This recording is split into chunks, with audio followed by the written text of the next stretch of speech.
Start here. A rider pulls into a relay station somewhere inside Mongol territory. He is filthy, his horse is spent, and he does not stay long. He shows what he needs to show, gets what he needs to get, takes a fresh mount, and keeps moving. Then does it again at the next station, and again after that. And somewhere very far away, somebody with actual power is still able to send orders into the distance and have them arrive as orders, not just as news or pleading or rumor. That, to me, is the part of the Mongol story people skip past too quickly. Everybody remembers the rider with the bow, the charge, the panic, the city on fire. Fine, but those things explain shock. They explain why a battle goes bad. They do not really explain how power kept traveling after the battle was over. Because that is the harder problem, right? Not just how to win. How to hold on to command when one of your generals is weeks away, maybe months away, with troops, money, temptations, new enemies, new opportunities, and every reason in the world to start acting like distance itself has put him in charge. So I do not actually want to start with the bow. I want to start underneath it. What kind of world produces an empire that can keep moving authority across that kind of space?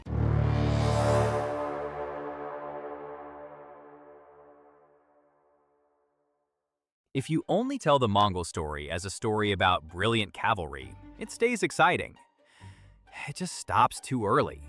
Because an empire this large is not made out of one dramatic image. One rider on a ridge with a bow and a perfect silhouette behind him. It is made out of a lot of less glamorous things locking together.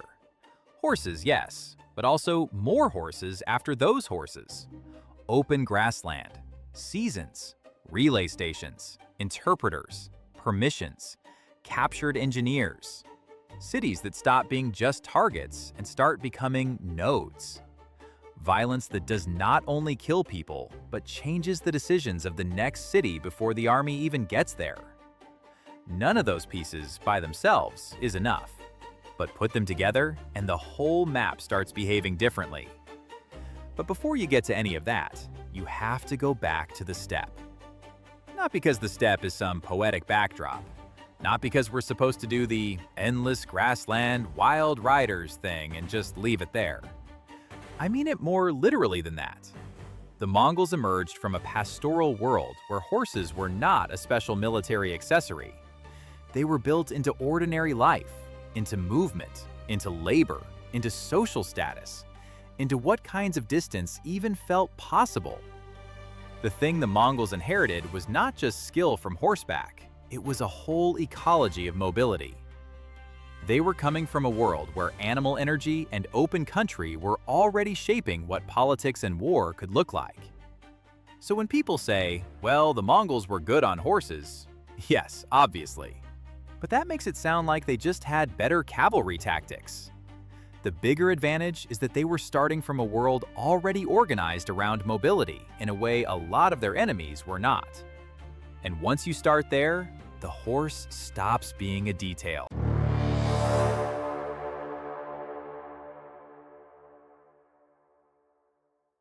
Okay, so what does that actually change? Think about what a remount really does. One rider on one horse is fast.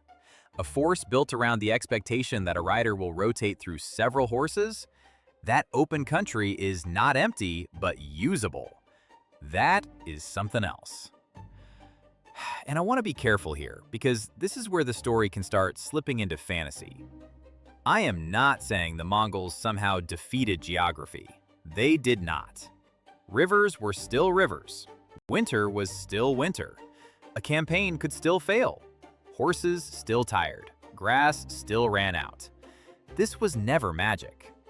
But they seem, over and over again, to have operated on a different tempo than many agrarian rivals.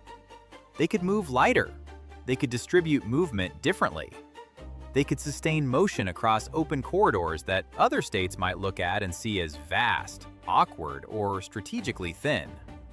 What looks like empty space on a map does not stay empty if your whole military world is designed to move through it. So some of the famous Mongol speed starts making more sense, not as a personality trait, not as some mystical national gift, more like a system effect. Now the weather part. This gets flattened all the time. You will hear, the Mongols won because the weather helps them. Or, on the other side, the Mongols failed because rain stops them. That makes climate sound like a switch somebody flipped. What seems closer to the truth is messier. Some ecologies enlarged the Mongol advantage. Open grassland, arid corridors, frozen crossings in the right conditions, those could all make mounted movement more effective. Other environments shrank that advantage. Dense forests, humid zones, maritime theaters, deep fortified resistance. Those changed the problem. So a frozen river can suddenly act like a road. Open pasture can act like fuel.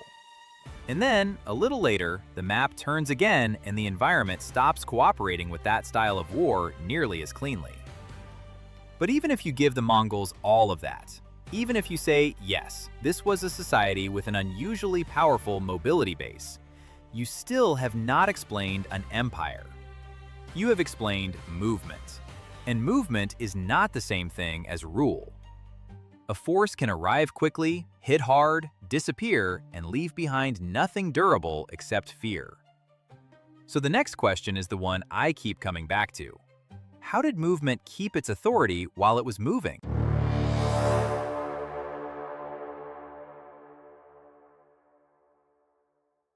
Picture a rider showing up at a relay station deep inside Mongol territory. He is exhausted. His horse is exhausted. The people at that station probably do not know him personally. They may not share his language. They may not know in any detailed way what crisis has sent him there. And yet, if the system works, he does not arrive as just another stranger claiming urgency. He arrives as someone who can demand service. Fresh horses, food, shelter, cooperation, recognition. That is a very different kind of power from just being fast.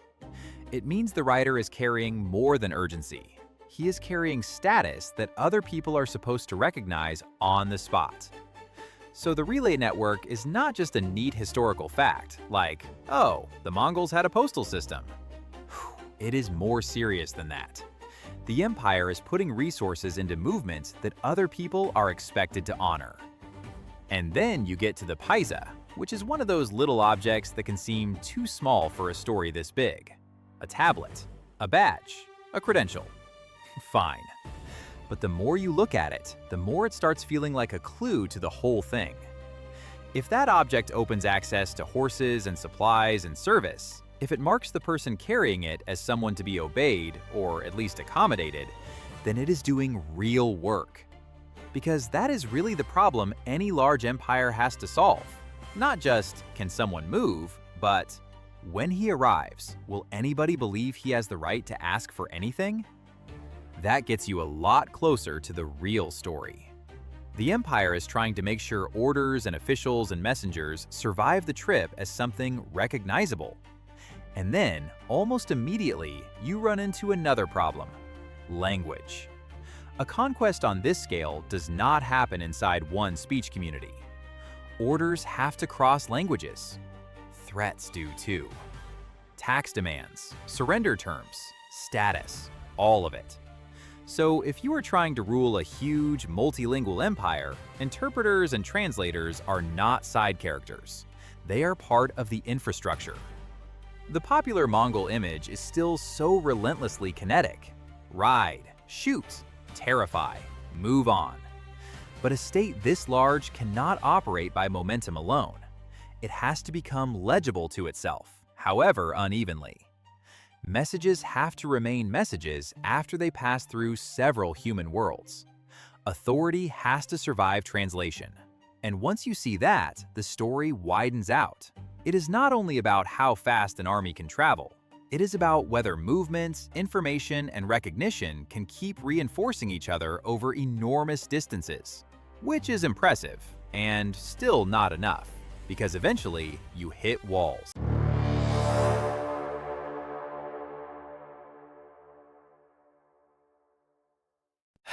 If the Mongols had remained only a mobile cavalry power, they would still be one of the great military stories ever. They just would not become this. Because walls change everything. A city is not just a place with defenses. It is grain, records, money, workshops, officials, storehouses, legitimacy. Sometimes the one place where a badly shaken state can still keep breathing after it has already lost in the field. An empire can win battle after battle and still fail to turn those victories into durable control if it never learns how to deal with that. And this is one of the biggest pivots in the whole Mongol story. They do not stay trapped inside the military grammar of the open steppe. They absorb engineers. They learn siege warfare. They bring specialists from conquered societies into the next campaign. So the empire does not stay just a raiding machine. It starts taking in what it needs to keep going. Now, I do not want to oversell that either. This is not a story where the Mongols suddenly become modern bureaucrats in armor. That would be silly. But it is also wrong to imagine them as pure destroyers who simply smash one settled state after another and somehow wake up in charge of half of Eurasia. What they seem to get very good at is finding the places a larger political world depends on. A city might be a treasury, or a depot, or a capital, or a crossing, or the place where taxes and records and commands are organized. Sometimes it is several of those things at once. So when the Mongols take a place like that, they are not just knocking out resistance. They are grabbing something the surrounding territory already depends on. And once that starts happening, conquest gets much more dangerous. A city becomes a supply point instead of a target. Captured specialists make the next conquest easier. Roads, records, and resources start serving a new center. That is the moment where speed begins turning into rule. Some of that happens through administration and adaptation.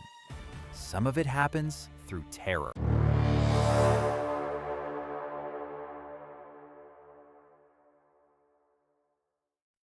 The massacres were real. The destruction was real. I do not think there is any value in polishing that into something abstract and bloodless. But if we are asking how Mongol expansion worked, then we still have to ask what the violence was doing beyond the immediate killing. And one answer is that it changed decisions at a distance. If one city is annihilated and the next city hears about it before the army arrives, then the violence is already working somewhere else. It is shaping the next negotiation, the next surrender, the next calculation about whether resistance is worth it. That does not make the violence less horrifying. It explains why it scaled. So yes, it is cruelty, obviously.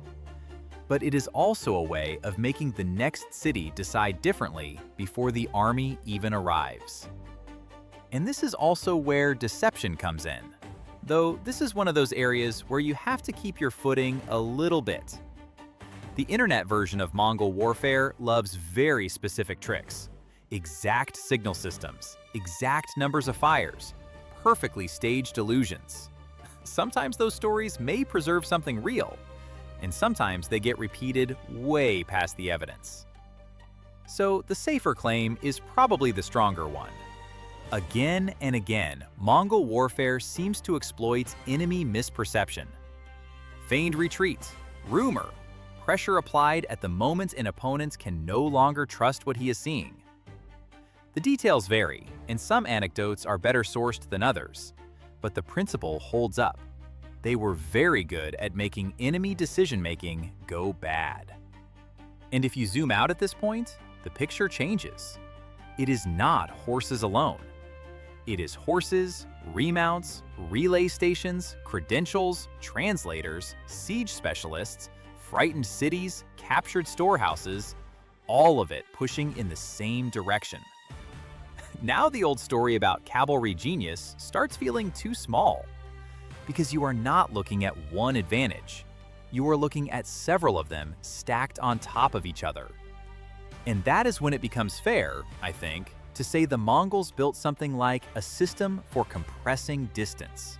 Not abolishing it, just making it easier to move force, messages, and authority through parts of the world that, for many rivals, still felt slow and broken apart. Which is exactly why the final question matters so much. If the system was that powerful, why does it not just keep going?